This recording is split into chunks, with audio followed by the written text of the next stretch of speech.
Thursday, Friday night with Erdinger. I've got James Sutton, Gareth Roberts and Craig Hannan. We're in the magnificent Spanish caravan. The sun is shining down on the great city of Liverpool, and let me tell you this, I've told you it before, this quarter square mile has got the best bars, pubs and boozers you could hope for anywhere in the country, maybe anywhere in Europe. You've got Teddy's down there, you've got the Highball there, me and Gareth love the Highball. You've got Spanish Caravan, which we're a big fan of here. You've got Red Lion, you've got Monroe, you've got St. Peter's, you've got El Bandito, you've got the Merchants, whatever you want, whatever night out you want. You've got Pogues, you've got Glorious, you name it, that's just up there. Whatever you want, you can have the most. You miss Woodies. You've got Woodies, you've got whatever your little heart desires. The Monroe. All in this quarter mile. It does not get better than this. In Spanish Caravan, with this Glorious outside, is one of its jewels in the crown. We are with Erdinger. Liverpool is fantastic. Liverpool is resplendent. Liverpool, Gareth Roberts is Mo Salah's. Yes.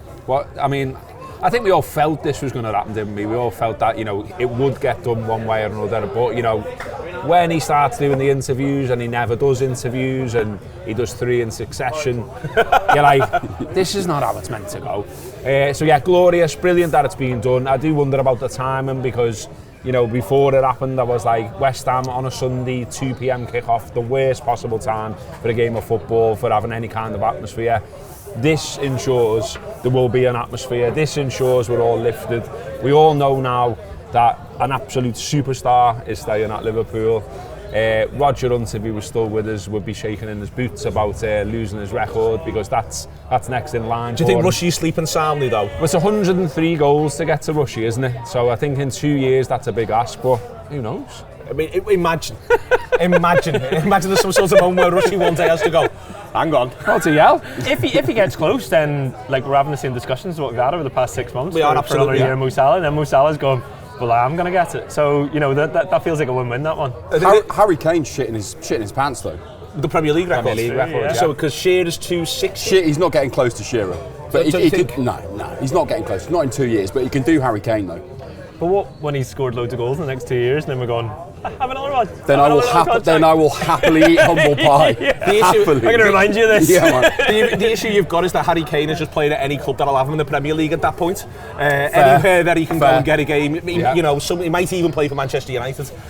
He might learn standards. Well, all the way through. James, it is superstar is the point that Gareth says, and he is a global superstar. He is an icon in so many ways. He's a special footballer.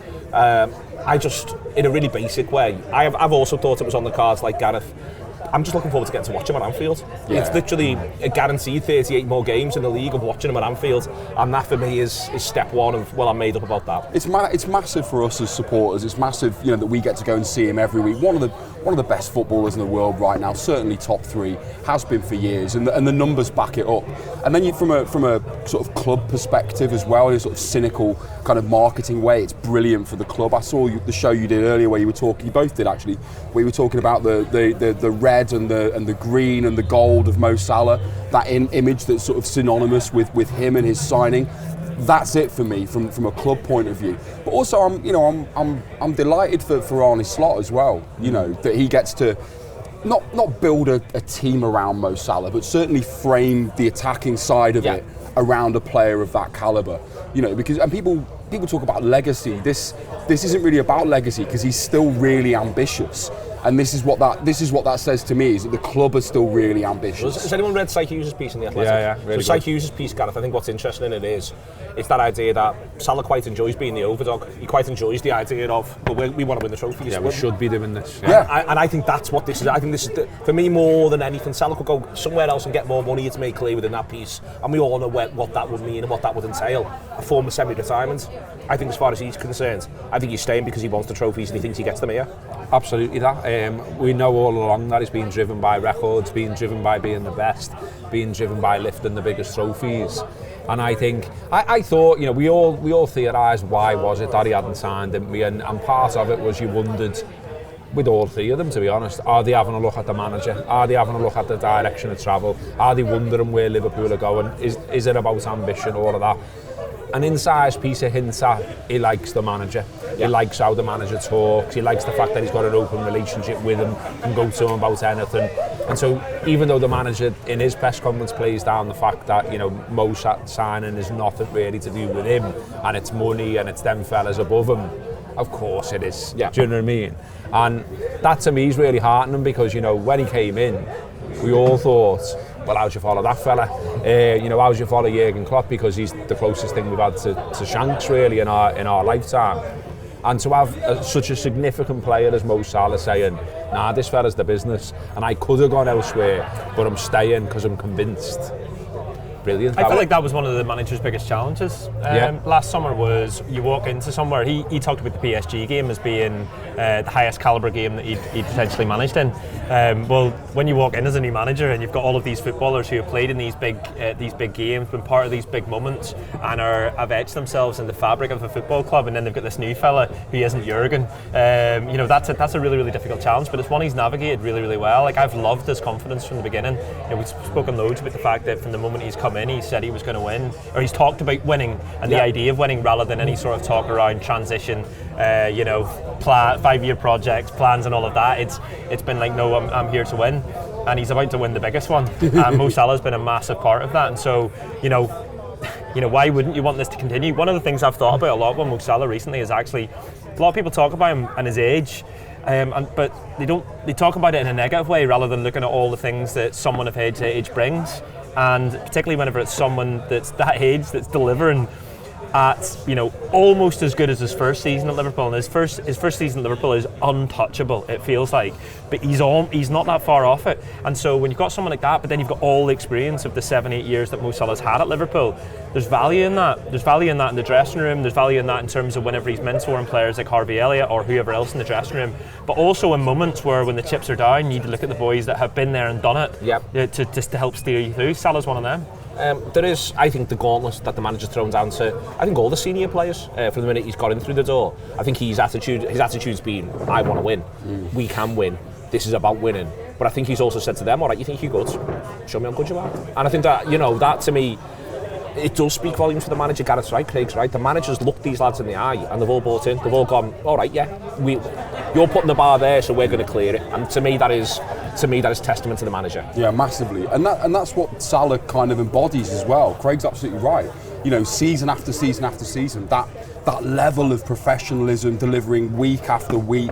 You know, when the chips are down, when you're looking for a figurehead, when you're looking for someone to inspire these young lads, you look to players like Mohamed Salah, you look to Virgil van Dijk, and when he turns around and says, yeah, I'm going to sign another deal, yeah, it's a 2-year deal, but when he says I'm going to sign another 2-year deal, the impact of that in the dressing room and also in the wider context of the football world, you know, that's a green light to any player that's thinking maybe about signing for Liverpool. What's the next couple of years going to look like? Well, I'll tell you what it's going to look like. We've got a wicked manager and we've got one of the best players in the world just signed a new deal. And the expectation now as well, I think, generally in the same way, is that Van Dijk will get confirmed next few days. I reckon, I don't know what you think. It might be tomorrow, it might be next week, I'm not sure. Yeah, and it feels like it's a stage thing. Like, you know, why would you release two great bits of news at the same time? So I'm sure, like, you know, we'll get another video and another moment for Van Dijk. But anyone who's sort of in the know around it, it seems to be saying it's done. And then you look at the squad statistics for the season. There's 3 players that have played in every Premier League game, and we're about to commit 2 of them to new contracts. So, you know, that says something about the future of Liverpool, the direction of Liverpool, and as well as all that positive stuff. You know me, I like the needle of any situation. No, and I read not you. And I'm not going to throw. You actively hate needle. I'm not going to shock my faces. I'm not going to throw said journalist under the bus. I'll allow other people to follow the breadcrumbs. But I read something the other week, and it was basically saying that Mo Salah was so good in the earlier part of the season, because obviously it's like 7 goals without a goal in open play at the moment, isn't it? And he's had a bit of a drop off. We all know that.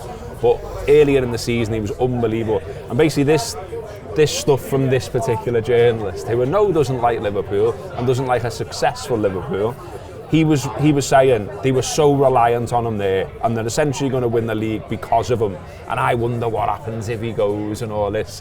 So he'll be at home choking on his brew right now. And I love that. I love that image. I love that image.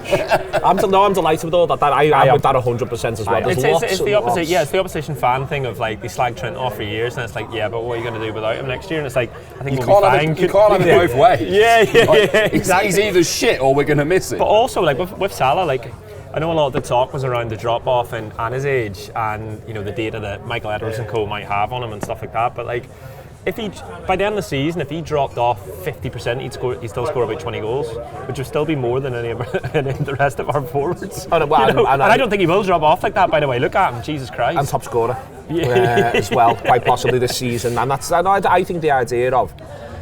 With Salah and Van Dijk, I think this is the big thing for me, Gareth. Liverpool are in a funny position. We all saw the accounts. We all saw the idea. Liverpool need Champions League football, and we know at some point they're going to have to replace Salah and Van Dijk. It's the way football works. No one goes forever, but they've got themselves 2 years to do it, to plan how they're going to win then, whilst making sure they're still winning now. For me, this is the smartest move you can possibly have, and it means next season we're all kicking off. I've got us joint favourites again with Arsenal, maybe with City, maybe not, but at worst joint favourites, if not outright favourites to retain the title. Well, there's some work to be done still, isn't there? I would say that. Yeah. I mean, you know, it's fantastic that 2 out of the 3 that we have signed, we still expect Trent to go to Real Madrid, of course, which is a real shame. I think it's a shame in lots of respects, and one being that the link up and the friendship between him and Salah will be missed and is something for the manager to sort out. I really like Bradley. You know, he's very much a bit of me, but he's not Trent. He's a totally different type of player. So more creativity needs to be put into this team one way or another. A bit of nous, a bit of fight needs to be in there for me as well, as maybe a little bit missing.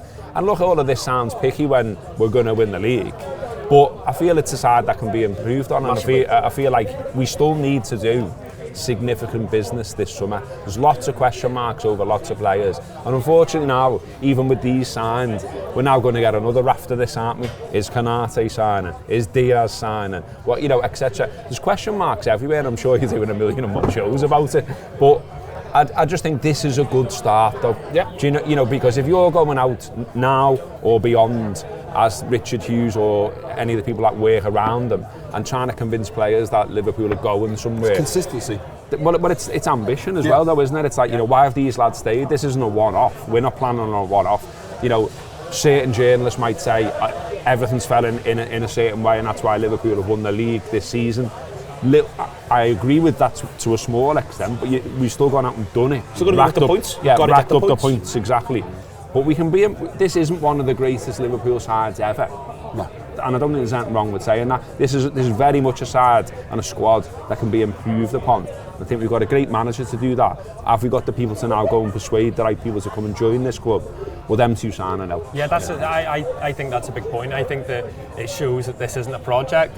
That there is transition, because there's always transition in football, but transition's usually used as the word whenever things aren't going very well and you want to get to a place where they are going very well. Well, transition can be, well, we're probably going to sign 5 or 6 players in the summer, or at least, you know, 5, you'd think. I think 5. Yeah, so transition is from winning the Premier League, you know, hopefully, and it looks like it will be, winning the Premier League to, well, something greater, win the Premier League again and more points. and getting number 21, or, you know, going further in the European Cup. Like this is a really, really exciting period for Liverpool, I think, because it was a time of so much uncertainty 12 months ago, and now we're sat here in the sun and it's the light nights and we're so close to the fucking Holy Grail that it feels touchable, that we're talking about it in a way that it's going to happen.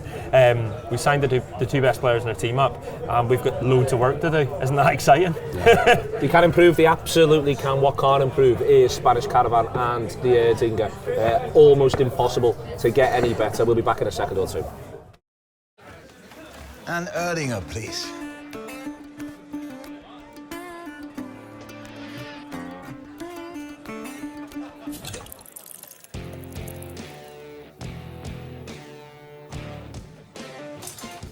Stop!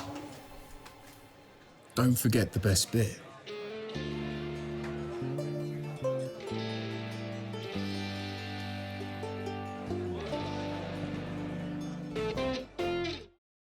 Welcome back, Gareth Roberts with James Sutton, Craig Hannan as well. It is Friday night.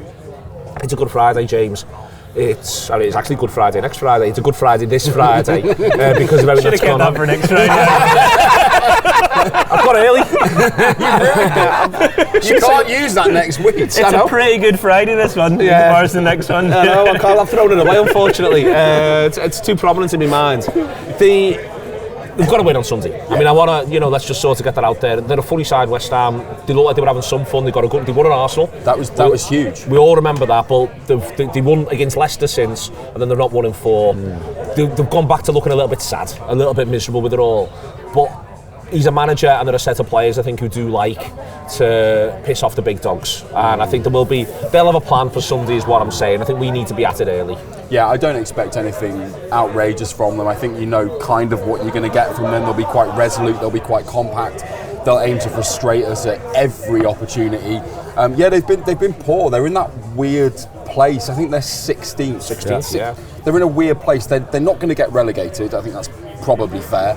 But they're not really going to climb any higher up the table. So they're in that kind of weird place of not really having anything to play for other than pissing off the big boys.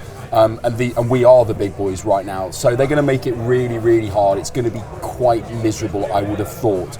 But just going back to what we were saying in the first part of the show with all the Salah news and the good vibes around the club, that should create some sort of atmosphere. It should be a bit of an occasion. And if we can go what I really want to see is I want to see us go 1-0 up early, because we haven't done enough of that for me this season. We haven't scored early. We haven't carried it through. We've always looked a little bit shaky, certainly first half. I'd really like to see us just come out the traps, get a goal early, and then sort of go from there. So I agree with everything James has said there, Gareth, but we did that last Sunday.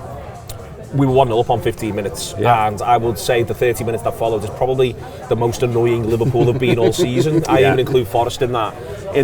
Fulham were there for the taking as well. They were on a bad run, they were in a bad place, they seemed a bit miserable, and then Liverpool went, but lads, if you try a bit, you might just score 3 goals. And for me, it isn't just about one. I think it's the idea of by half-time, West Ham just know Sunday's not their business. Liverpool have got to give them no encouragement. Yeah, I mean, look, their record at Anfield's absolutely horrendous. The win they got when we were under Rodgers was the first time in 50 years they've done anything. We put 5 past them twice this season already, and I think you're right that they're just in a bit of a weird place. Like, they've got nothing to play for in particular.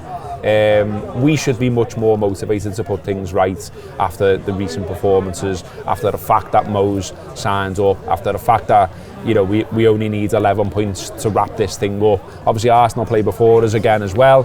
Come on, Brentford. And I don't know what, like, a heavily rotated Arsenal play before us. Yeah, surely, yeah, because fantastic what they've done against Real Madrid, and fair play. One of the best free kicks I've ever seen in my life, and surely you go and build it. The second one, though. The second one is just. The second one shouldn't be allowed at the house. It's that but surely their minds are there now, aren't they? Do you know what I mean? And it kind of felt like last week when you looked at the side last week, that the minds were already on that game. Surely even more so now. And yet we just got to go and get the job done. And this is for me, it's an ideal side to go and get the job done against. You've had 2 successive managers who have tried to keep them tight, really. I mean, the last one was crap. But Potter's come in and tightened them up again, if you like. They're not conceding many goals, but they're not doing much the other way, really. The last game was Bournemouth, wasn't it? Late equaliser for Bournemouth. And it just feels like no fun to be a West Ham fan at the moment. And I was looking around, seeing what they're saying. They're all like, we always get beat at Anfield. I kind of feel like that stuff permeates through a club when you feel that way. So that should help us as well. And like I said before, I was looking at it before Salah signed and thinking, it's got that bit of a feel where it's a weird time and you're starting to think about Monday and you're not sure whether to have a pint because of the time of day and all of that. 2 o'clock on a Sunday's no time for a game of football. But surely now, though, everyone's like, get in, Salah's signed, you know what I mean? And everyone like wants to see their match day mates, wants to see your smile, his smile and his smile, have that first pint and go, that's past that, isn't it? and do you know what I mean? Do all that. And then you take that into the ground as well, hopefully. And then the team buzz off that, hopefully. They've got to win. I mean, this is the one thing about this is that, and with that, I think that's the way it goes. But it'll be nervy if it's 0-0 on 60. It'll be nervy if it's 0-0 on 65, because I think we all know what's at stake. We all know it's one of the most straightforward remaining games. When you go through a list of them, it's one next where 3, isn't it? The next 3 are all so winnable, and it might be that if you just win the next 3, the maths bend your way, but the best way to make the maths bend your way is to win the next 3. I agree. With the Everton game, one of the things that a lot of people were saying was, just need a big performance here. We need a big performance, and I was saying, like, no, we don't. We just need to win. Like, that's all we need to do in that game. Going to Fulham, I thought we might get the big performance off the back of the first goal going in, and for that 10 minutes, it was the best 10 minutes I've had in the ground this season. Like, honestly, it was like, it felt as if I was about to win the league, and we were talking about how good this day was going to be. It was going to be incredible, and then it gets snatched away from you within half an hour. I'd say in brutal fashion. Yeah, it really was. It really was, and we still had a good day. We made a day of it. You know what I mean? Surely so many successive mistakes can't happen in one football match. Just so Andy Rambo. Within the one goal. Their second was a disgrace. Honestly. But with this, like, I want a performance. Actually, I think this is the one now. Like, given things like Arsenal's result in midweek, and I've seen a lot of people going like, oh, they're going to be like bouncing into like all of them now, and like, I think you're right. I think they'll change players, but I think this needs to be one now where we get a bit of a performance and everyone goes, yes, this is it. I think Anfield will be brilliant on Sunday if that's the case. I think if we win sort of 2 or 3-0, or it's one of those where Liverpool just look complete and they look like league champions. I think that's one where everyone will be celebrating this and beginning the procession, which is the thing that we haven't really had to this point. It's been like we're so far clear, but it's been like ups and downs, hasn't it? Like, you think, oh, Fulham felt like it was going to be that, and then it's not. Yeah. This season hasn't really been like ups and downs at big moments. There hasn't been these like massive comebacks. We have the Brentford one, but it's not. There's not been no one's got a one like 10 on the bounce. No one including us at no point, which we've had the seasons. It's just felt like, it's maybe this is what league seasons are like, or meant to be like, without a team that cheats of 115 charges. Maybe that is just what it's like.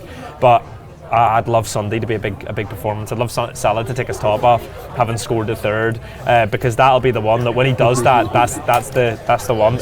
Sit back on the advertising hoarding again. Everyone will calm down because they'll go, well, Salah knows we're going to win it now, exactly. So I know we're going to win it. He's sorted it out. It's all boxed off. What do you think he's going to do in terms of selection? I'm not asking what you do, because I think you can reach a point with a season, especially after a game like Fulham, where your head's a bit burnt out and you can make shouts. Like, you can say, well, I'd definitely start Harvey Elliott for the remainder of the season. The manager's got to manage. He's got what's brought him to the party. So what do you think he does? Do you think he makes a couple of changes? It looks like the goalkeeper will be back in, Bradley will be back in. Do you think he does anything on top of that? No. I think it's exactly the same, but with those two players back in, because we've really missed Alisson. So you think he won't start Diaz? No. Okay. I think Depends where Gakpo's at, doesn't it? I think on that.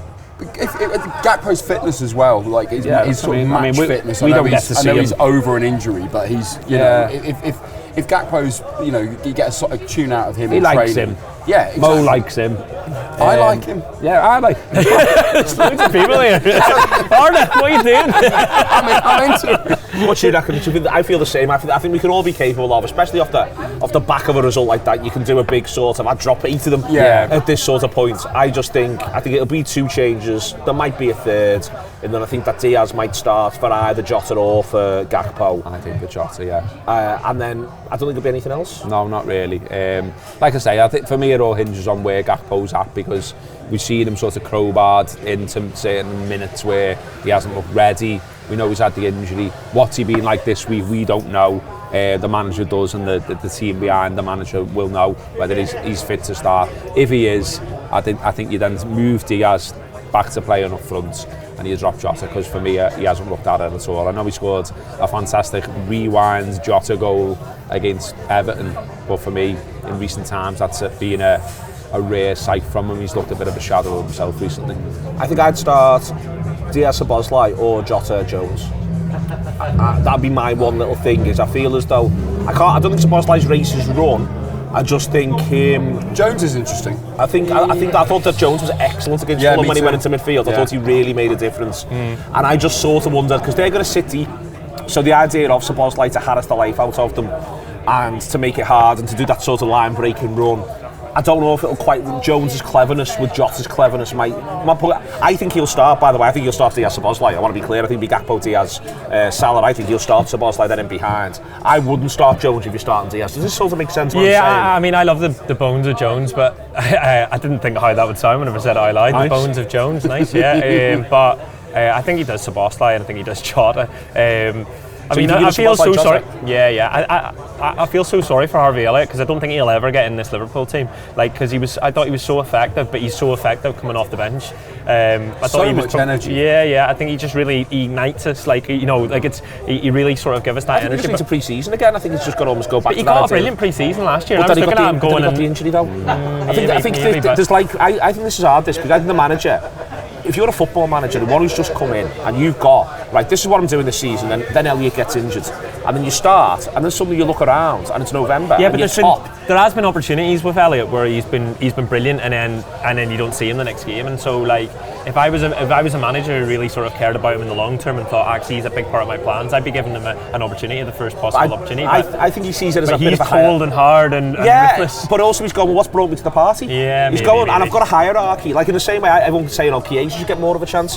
But he's had a hierarchy all the way through. I don't know. I just think there's been a lot of evidence this season that he's not sure about him. No, I think he is sure about it, but I think this is the point. I think though he's ended up with a hierarchy. Yeah. We're still within it, and I think it resets when you get to pre-season. And if you're around and you impress, you can say, all right, well, I'm up here now, and then it goes from there. He's not going to start, but like if we need a goal on 60, then he's probably going to come on.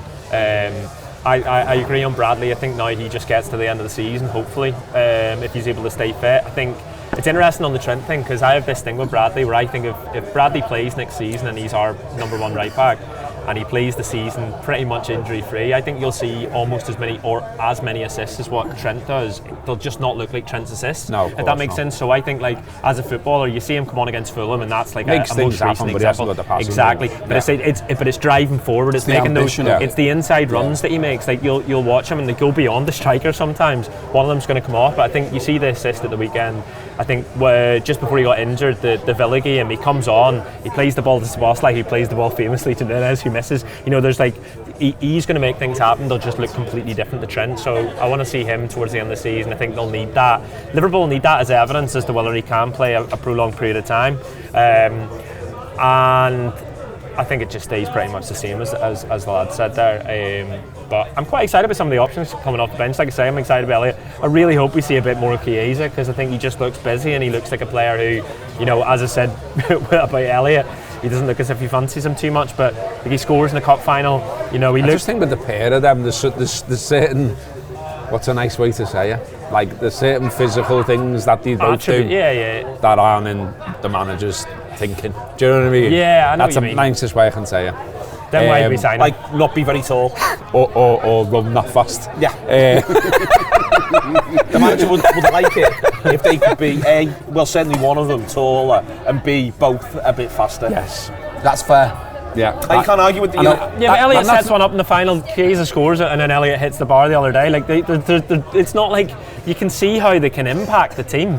Particularly a sub. It's good that you're arguing for the little slow lads. I am. It's some of the best footballers. You can fuck off.